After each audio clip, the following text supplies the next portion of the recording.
C'est toujours un moment merveilleux de découvrir une église. Je vais vous dire l'idée que j'avais de votre église. À la Fédération protestante, je ne vais pas trop parler de la Fédération, on va oublier le secrétaire général, on va garder le pasteur, on va garder l'homme qui aime l'évangile. Et à la Fédération protestante de France, il y a deux collèges, le collège des églises et le collège des œuvres. Et dans le collège des églises, il y a les églises et les églises associées.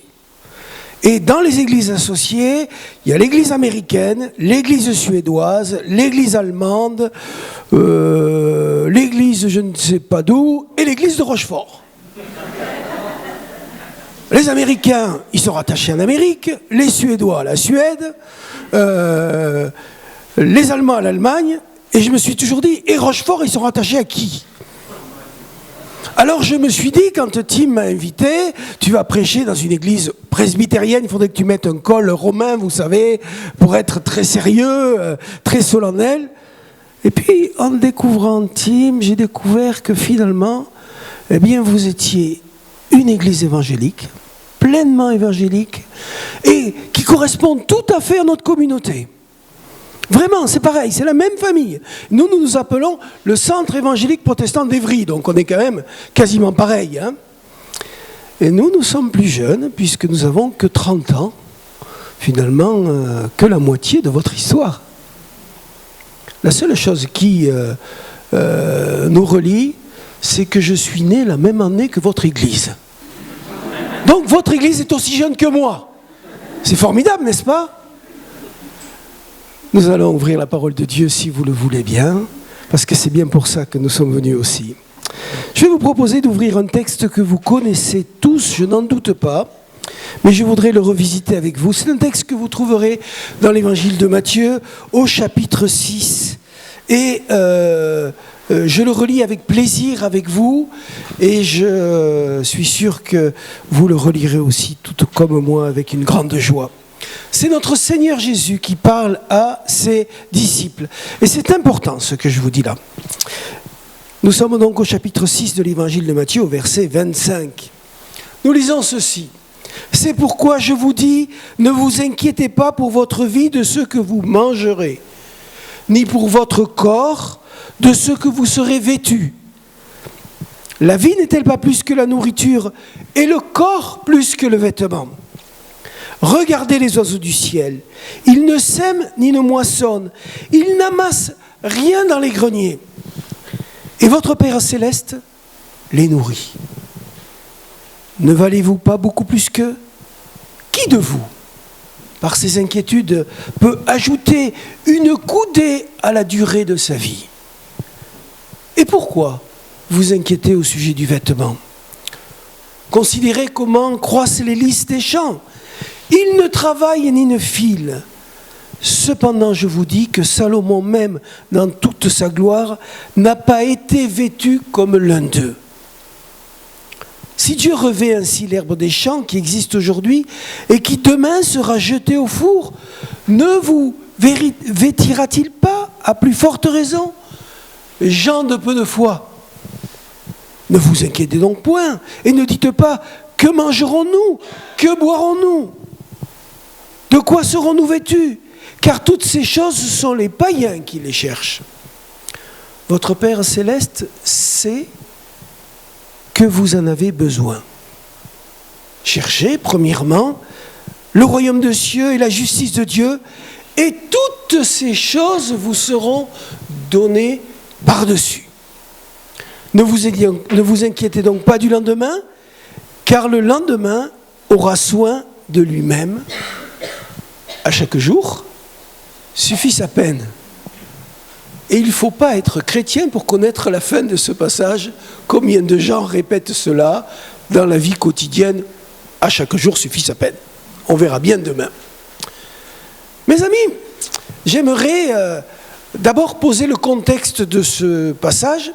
Et ne soyez pas surpris si dans mon intervention, je risque de temps en temps d'illustrer ce que je vais essayer de vous communiquer à travers l'histoire de l'homme qui vous parle, à travers les 60 ans que j'ai vécu sur cette terre.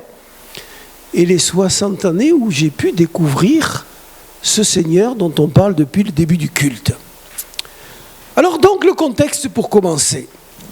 Nous sommes, vous l'avez vu, au début de l'évangile de Matthieu. Nous sommes vraiment au tout début.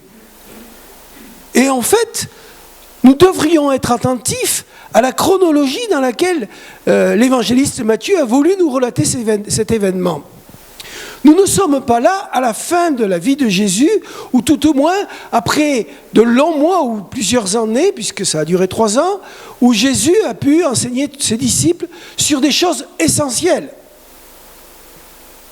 Nous ne sommes pas situés ici à une fin, je dirais, d'enseignement, où Jésus dit « Qu'est-ce que je vais pouvoir leur dire à mes disciples ce matin ?» Ils savent tout de mon message. Ils ont tout appris sur le Père, tout appris sur le Fils, tout appris sur l'Esprit, tout appris sur la question de la résurrection, de ma mort, du royaume, tout appris de ma capacité à annoncer l'Évangile. Je suis à court d'enseignement. Qu'est-ce que je vais leur dire? Eh bien, je vais leur parler d'inquiétude. Eh bien non, mes amis. Nous sommes au début. Et Jésus a besoin de régler quelque chose d'essentiel et de tout de suite avec ses disciples. Ses disciples qui sont jeunes dans le service, qui ne sont pas encore formés. Il veut régler quelque chose qui est essentiel pour nos vies parce que ces paroles sont encore d'actualité. Qu'est-ce que c'est cette chose? Eh bien, c'est l'inquiétude. J'aimerais vous dire, chers amis, que l'homme est la plus grande machine à inquiétude qui existe sur la Terre. Je ne connais pas de machine qui est plus inquiète que l'homme. Savez-vous que l'animal ne s'inquiète pas? L'animal survit. Pourquoi? Parce qu'en fait, l'animal, il est créé comme une belle partition d'un grand chef-d'œuvre musical de Mozart ou d'un autre compositeur. Il vit selon sa programmation, selon son instinct.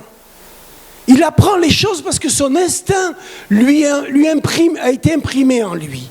Et il va ainsi répéter des choses sans même les avoir vues de ses aînés. J'aimerais vous donner un exemple. Il y a bien longtemps, une de nos filles, à l'âge de 5 ans, souhaitait avoir un chat siamois. Avait-elle vu les Aristochats de Disney? C'est possible. Et un jour, elle vient nous voir et nous dit « Je voudrais une chatte siamoise. » Je lui dis « Ma fille, j'étais jeune pasteur, les poches un peu vides, et je lui dis « Ma fille, un chat siamois, ça coûte cher. Alors tu sais ce que tu vas faire? Tu vas prier et le Seigneur ouvrira les portes. » Et tous les soirs, avant de s'endormir, nous avons prié pour ce chat. Et un jour, ce chat est arrivé. Tout petit, tout mignon, dans la famille. Il a grandi, 1 mois, 2 mois, 3 mois. C'était une chatte belle qui commençait à se développer. Soudainement, un jour, un grand cri alors que je suis dans le salon de la chambre de notre fille.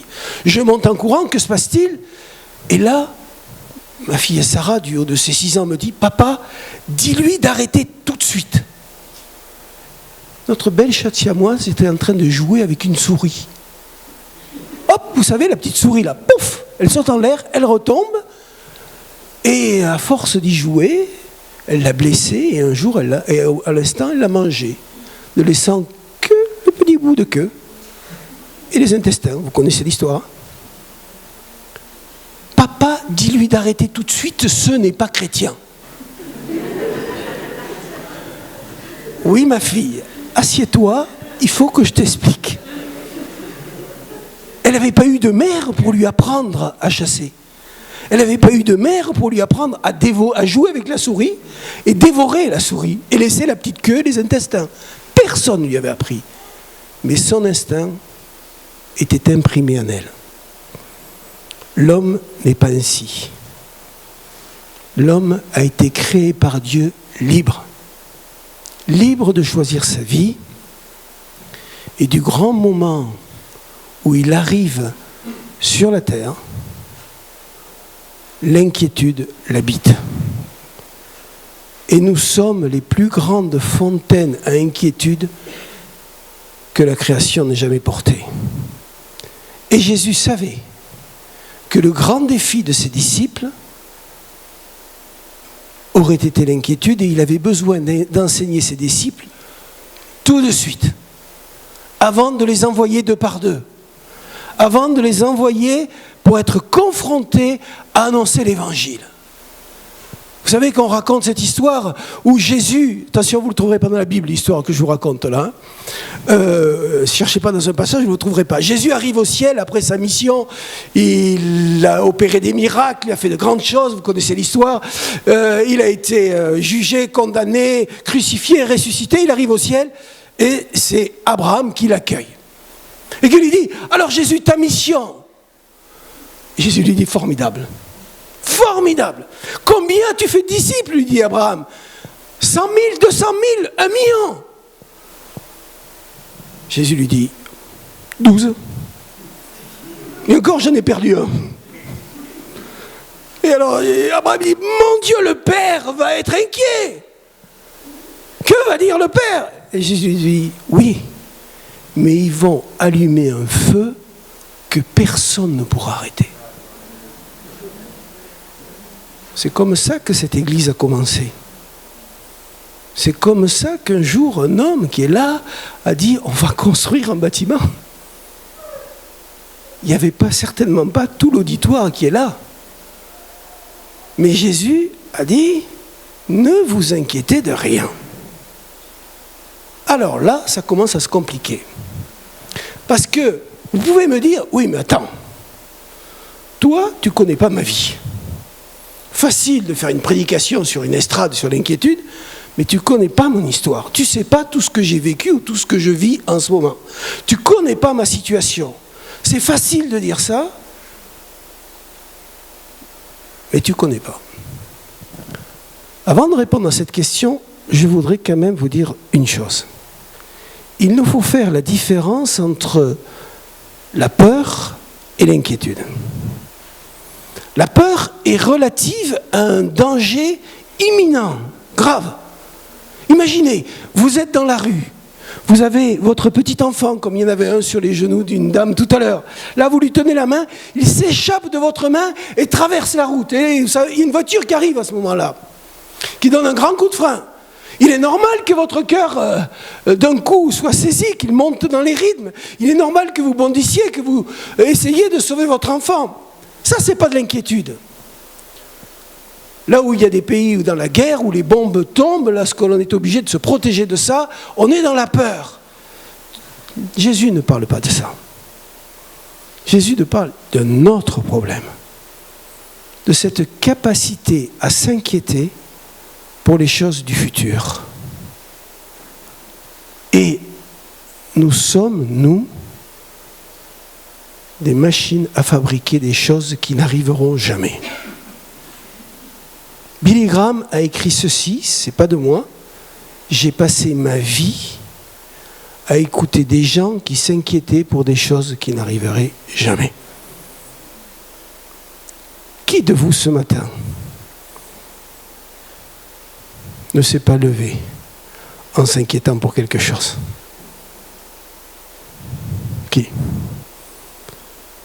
Qui pourrait lever la main ce matin et dire « Mais moi, l'inquiétude ne connaît pas. » S'il y a quelqu'un qui lève la main, Pasteur Tim, je le prends en photo. Comme à McDo, c'est le chrétien du mois. Vous savez, à McDo, vous avez l'employé du mois. Et bien là, ça sera le chrétien du mois. On met sa photo. Et l'unique. Mais je peux vous garantir, j'ai jamais vu personne qui a levé la main. Vous avez devant vous la plus grande machine à inquiétude qui existe sur la terre. Et si je parle de cela, c'est parce que je sais que c'est le défi que nous avons pour vivre notre foi avec Dieu. Apprendre à lui faire confiance au-delà des circonstances. Et là, nous découvrons que nous sommes capables de tout. La maman est en train de donner le sein à son petit et elle s'inquiète s'il aura son bac. Ça, c'est dans 20 ans. Et puis, il y a des gens qui ont un boulot où on ne pourra jamais les licencier parce que ça ne se fait pas, des fois, dans certains milieux, eh bien, ils s'inquiètent que leur travail leur soit retiré. Et on se dit, mais si jamais mon mari tombait malade, comment on ferait payer pour payer la maison? Pourquoi il est malade ton mari? Non, c'est si jamais. Mais attention, sauf votre pasteur. Mais les pasteurs sont les champions de l'inquiétude. Et si les chrétiens vidaient que je me retrouvais tout seul à prêcher, comment on ferait? J'ai vu plus de pasteurs vivre dans l'inquiétude que de chrétiens aussi vivre dans l'inquiétude. Si Jésus a voulu nous enseigner là-dessus, c'est parce que c'était essentiel. Pourquoi? Eh bien, pour plusieurs raisons. La première raison, c'est que l'inquiétude conduit à des comportements inadaptés. Les gens inquiets se comportent de façon inadaptée. Les gens, par exemple, qui ont l'inquiétude de manquer, pour des raisons historiques dans leur vie de famille, eh bien, ont des comportements et des rapports avec l'argent inadaptés. Ils sont égoïstes, ou ils thésaurisent, ils accumulent des choses, et finalement, ils ne sont pas généreux. Ils ne libèrent pas ce qui leur est donné pour faire fructifier, pour voir des choses germer. Et on voit des comportements qui sont les plus adaptés. Les gens qui s'inquiètent vont bien souvent avoir, vous savez, on dit j'en ai eu mal au ventre. Ça m'a rongé l'estomac.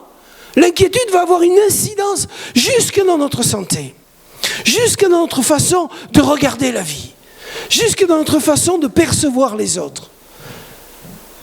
Et cela fait de nous des gens qui ne sont pas dans ce que le Seigneur voulait enseigner à ses disciples, des hommes et des femmes de foi, des hommes et des femmes d'audace. Bien au contraire. Mes amis, depuis 30 ans, j'ai parcouru ce monde. J'ai eu énormément d'entretiens pastoraux. J'ai entendu les histoires les plus étonnantes. Il m'est arrivé des fois de rentrer à la maison, de dire à mon épouse, l'histoire que j'ai entendue aujourd'hui, c'est la plus terrible histoire de vie que j'ai pu entendre. Et 3 mois plus tard, entendre une histoire qui était encore plus terrible. Ça, c'est l'histoire de l'humanité. C'est l'histoire de vos vies. Et Jésus dit ceci, eh bien moi je vous dis, ne vous inquiétez de rien. Et vous savez ce que vous répondez à Jésus, vous savez ce que je réponds. D'accord, mais il faut que je te parle. Il faut que je t'explique parce qu'apparemment tu n'as pas bien l'air au courant. Que j'ai un banquier qui me court après. Ou que j'ai ci, ou que j'ai là, parce que moi je suis un cas particulier. Donc nous plaidons notre cause de façon particulière pour Dieu. Ton enseignement il est super pour les autres, mais pas pour moi. Sauf que Jésus te dit à toi, ne t'inquiète pas. Je suis ton Dieu. Partout où je vais, je prêche la même chose. Dieu existe. Dieu est proche. Et Dieu agit. Dieu existe, Dieu est proche et Dieu agit. Moi, ce n'est pas mes parents qui me l'ont appris. Ce n'est pas le fait que je suis chrétien depuis que je suis né. J'ai connu une vie sans Dieu. J'ai connu une vie où l'inquiétude était au centre de ma vie. Je suis le 5e d'une famille de 8 enfants. Lorsque mon père m'a pris dans ses bras, je ne me souviens pas, hein, c'est une histoire qu'on raconte. Le jour de ma naissance, il y a donc 60 ans, eh bien il a dit, il sera pâtissier comme tous mes fils. Parce que mon papa était pâtissier. Voilà, le sillon est tracé, la route est toute droite, je serai pâtissier. Ça m'a valu un parcours exceptionnel à l'école. Puisque je devais être pâtissier, à quoi ça sert de travailler à l'école? Mais c'est sérieux, j'ai dû commencer à travailler à la pâtisserie à l'âge de 5 ans. Hein. Vraiment. Hein. Et tous mes frères et sœurs, de 8 enfants, on a tous travaillé à la pâtisserie. C'est le grand rêve de mon papa. Une belle entreprise. Et donc, comme je serais pâtissier, pourquoi travailler à l'école?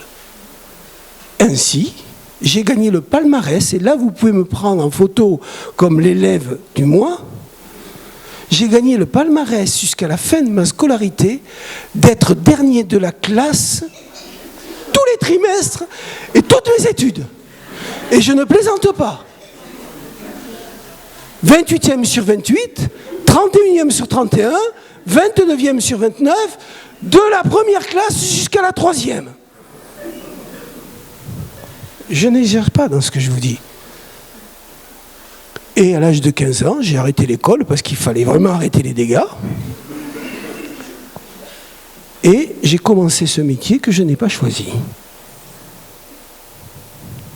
Dans une réalité de 12 à 15 heures par jour, à 18 heures par jour, une adolescence rompue, coupée du monde, un seul copain, un métier que je n'aimais pas, aucun sens dans la vie, une colère terrible en me disant « cette vie ne sert à rien ».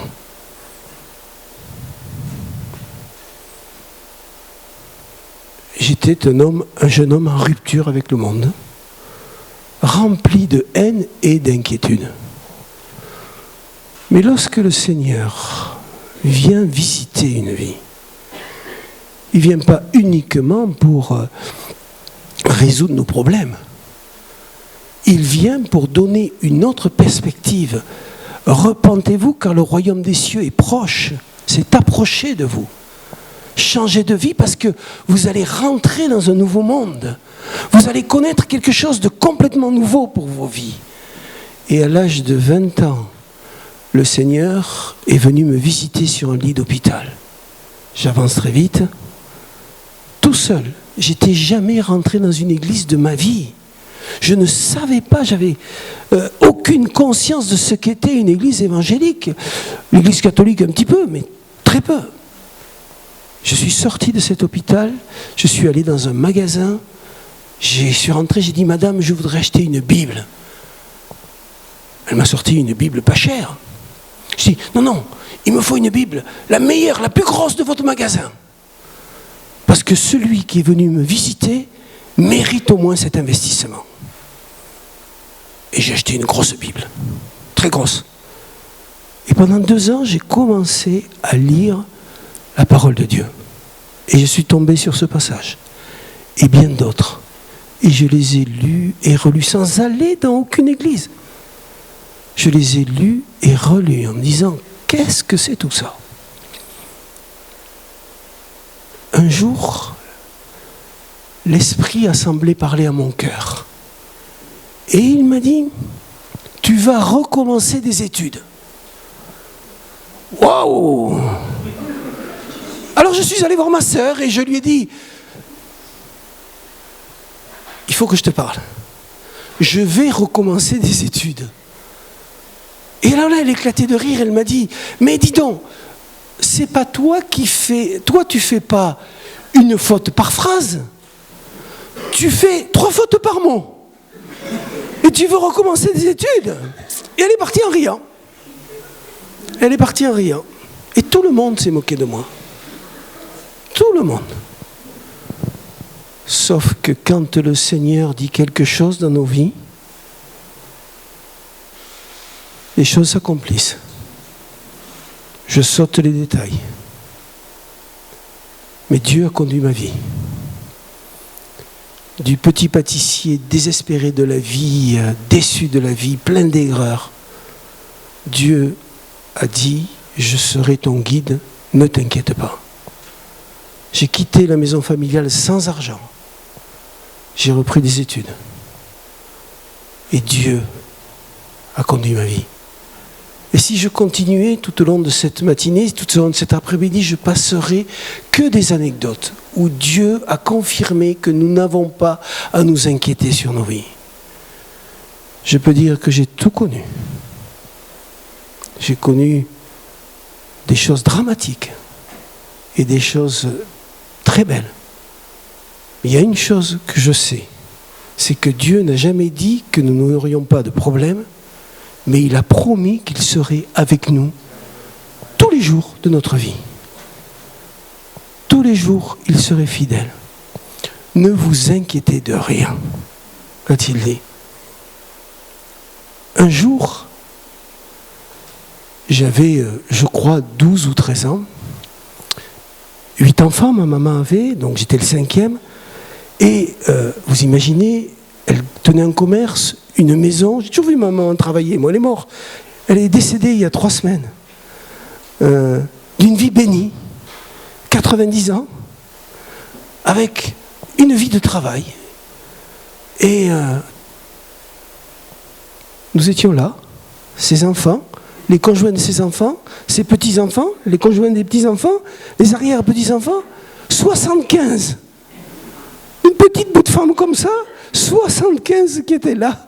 Juste là, dans le milieu très rapproché. Évidemment, après, il y avait bien d'autres mondes. Et comme elle travaillait beaucoup, je me suis dit, je vais lui donner un coup de main. Je la voyais toujours travailler, moi. Je me suis dit, je vais laver mon linge dans la machine à laver. J'avais jamais fait ça de ma vie, on ne m'avait pas appris. Hein. Donc, je prends mon linge, je le mets dans la machine, et il y a une chose que l'on ne m'avait pas dite. Je ne sais pas si ça existe toujours, mais à l'époque, ça existait. C'est qu'il y avait 2 poudres. La poudre pour la machine à laver et la poudre pour lavage à la main. Vous ne devez plus en acheter beaucoup de celles-là, je pense. Hein. À l'époque, c'était du Bonux. Je ne sais pas si vous connaissez. Parce qu'il y avait un cadeau dans le Bonux. Moi, j'aimais le Bonux. Et j'aimais en mettre beaucoup parce que plus t'en mets, plus t'as du cadeau. En fait, on en achète plus souvent. Imaginez la scène. La machine à laver était dans la cuisine. Une grande cuisine, parce qu'il fallait une grande famille.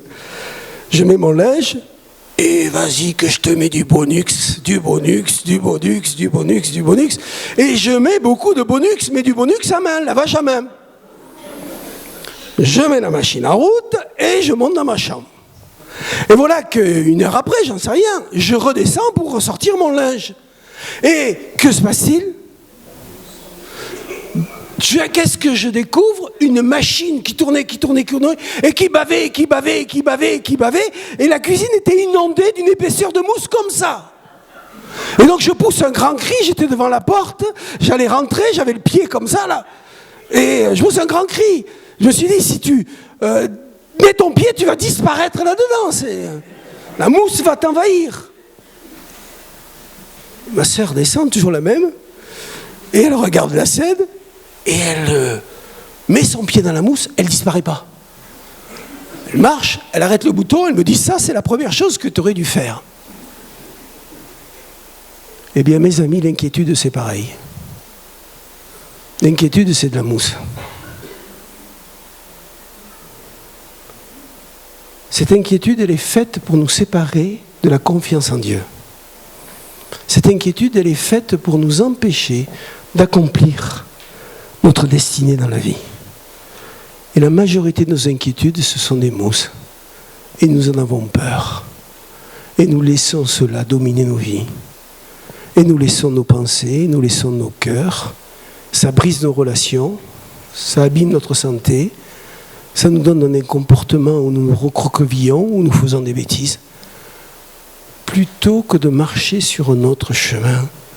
Et Jésus a dit à ses disciples, et il nous le dit encore, moi le premier, ne t'inquiète de rien. Il donne l'exemple du vêtement, il donne l'exemple de la nourriture, il donne l'exemple de la sécurité. Il te dit, non, tu n'as aucune raison. Pourquoi ? Et c'est Jésus qui le dit au verset 33, votre Père céleste sait de quoi vous avez besoin. Le jour où j'ai compris que mon Père céleste, tout à l'heure nous avons chanté Abba Père, mon Père céleste sait ce qui concerne ma vie et ce qui est le mieux pour ma vie, je me suis décidé de lui faire une entière confiance. Pour autant, la vie n'est pas facile. Pour autant, on a des défis et pour autant, on doit relever ces défis. J'ai eu des adolescents, je sais ce que c'est que de s'inquiéter pour eux. Mais j'ai vu aussi ce que Dieu est capable de faire. Votre Père céleste sait. Et c'est bon de se lever le matin quand nos pensées commencent à courir dans tous les sens, de dire, eh bien Seigneur, toi tu sais. Et je peux te confier ces choses-là. Pierre le dira différemment dans son épître en disant « Déchargez-vous sur lui de tous vos soucis, 1 Pierre 5,7, car il prend soin de vous. » C'est un acte de bonne hygiène spirituelle, de bonne hygiène physique, de bonne hygiène relationnelle. Déchargez-vous sur lui de tous vos soucis. Vous savez, comme ce camion qui a une charge et qui s'en décharge. Trop de gens portent des choses qu'ils ne devraient pas porter. Et si vous commencez à comprendre que vous êtes habité par un souci, déchargez-vous sur lui. Lui, il peut le porter, vous pas. Combien la vie chrétienne est d'une saveur exceptionnelle si nous commençons à vivre cette réalité. Quel que soit notre âge, quelle que soit notre situation, je me décharge sur lui parce qu'il sait et parce qu'il est fidèle. Je pourrais continuer encore dans beaucoup d'exemples, je vais m'arrêter là. Je veux vous encourager dans votre foi, quel que soit votre âge et quel que soit votre engagement, rappelez-vous ceci. Dieu existe, Dieu est proche, Jésus est proche. Ce n'est pas un concept, il est proche de nos vies. Et il agit. Dieu agit au quotidien, dans le silence, dans la révélation, dans sa parole, dans les événements. Il agit en permanence parce qu'il nous aime et qu'il nous a fait des promesses et il veut les accomplir sur nos vies. Nous allons prier. Seigneur, je te bénis pour ta parole. Je te remercie pour mes frères et sœurs. Je te rends grâce pour cette Église et ses 60 ans. Seigneur, c'est encore une jeune Église. C'est pas une église qui fait partie du patrimoine historique, mais c'est une église qui fait partie d'un élan de la jeunesse de Dieu. Et nous te bénissons pour ceux qui ont posé les premières pierres, nous te bénissons pour ceux qui ont bâti, et nous te bénissons pour ceux qui ont pris le relais. Je te bénis pour cette famille, je te bénis pour cette œuvre, je te bénis pour cette ville. Nous voulons te voir, Seigneur, réaliser tes promesses. Tu as dit, je bâtirai mon église. Cette église qui est un corps, cette église qui est un corps vivant et qui est destinée à apporter la bonne nouvelle, qui est destinée à apporter la vie de Dieu, qui est destinée à apporter la réalité d'un Dieu qui existe, qui est proche et qui agit. Nous te bénissons pour cela. Je te confie ce matin, mes frères et sœurs. Je te remets leur vie. Toi, tu connais leur vie. Et je prie. Je prie qu'en cet instant, ceux et celles qui ont besoin de se décharger d'une inquiétude le fassent dans leur cœur. Qu'ils ne sortent pas d'ici avec des choses qu'ils n'ont pas apportées. Qu'ils s'approchent de toi et qu'ils se déchargent sur toi. Afin qu'ils reçoivent ta paix, ta joie, et qu'ils puissent vivre en pleine confiance sur cette terre. En ton nom, j'ai prié, Seigneur. Amen. Soyez bénis, frères et sœurs.